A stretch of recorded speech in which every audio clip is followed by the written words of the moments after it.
saudável? E falar de princípios que sustentam o casamento saudável, nós vamos recorrer também à Bíblia para entendermos que, para que um casamento cristão se torne saudável, nós primeiro temos que entender que o maior princípio é a obediência a Deus.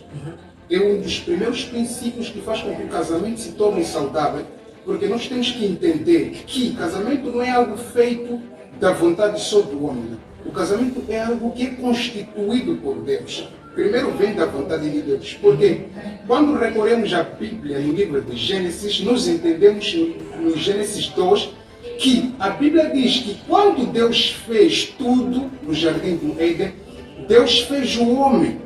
Quando Deus fez o homem, Deus trouxe os animais e outras coisas para que o homem desse nome. E a Bíblia diz que ele deu nome, ele chamou e aquilo que ele chamava acontecia. Mas a Bíblia diz que não se achou uma companheira idônea para o homem. Logo veio a ideia de Deus formar, Deus criar a mulher a partir do homem. Então, temos que perceber que há um princípio aqui. Deus criou a mulher com uma razão de auxiliar o homem. Então, esse é um princípio que nós temos que perceber que quando entramos no casamento, há uma razão do porquê que Deus nos colocou no casamento. Deus não nos coloca no casamento por acaso. Porque você gostou da mulher, ou porque a mulher te conquistou, ou porque você... Não! Deus nos coloca no casamento por uma razão. Então, há que entender quais são esses princípios que vão fazer com que esse casamento se torne saudável. A boa comunicação, a oração. Tem que haver oração no seio cristão, no casamento cristão. Tem que ter a oração como um princípio que vai fazer com que o casamento se torne saudável. Tem que haver o perdão. Tem que haver o diálogo que faz com que o casamento se torne saudável. Quando não há diálogo, quando não há perdão, quando não há boa comunicação e entendimento, o casamento não se torna saudável. Então, esses são um dos princípios que fazem com que o casamento seja muito abençoado. Quando há entendimento do propósito, do porquê que Deus nos colocou no mesmo casamento. Porque quer dizer que muita gente ela entra no casamento porque gostou da pessoa, porque a pessoa é apreciável, é adequada segundo os seus olhos para casar, mas se esquece do real propósito do casamento. Sim. Por essa razão, podemos ver que algumas pessoas elas entram no casamento e acabam pegando o casamento porque não entender o propósito. Quer dizer que o principal propósito do casamento é... E veja só, vamos só voltar de novo para a mesma palavra.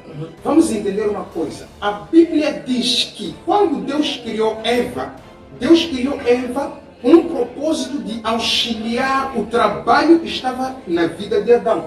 Okay. Deus não criou só Eva porque só tinha que criar, não.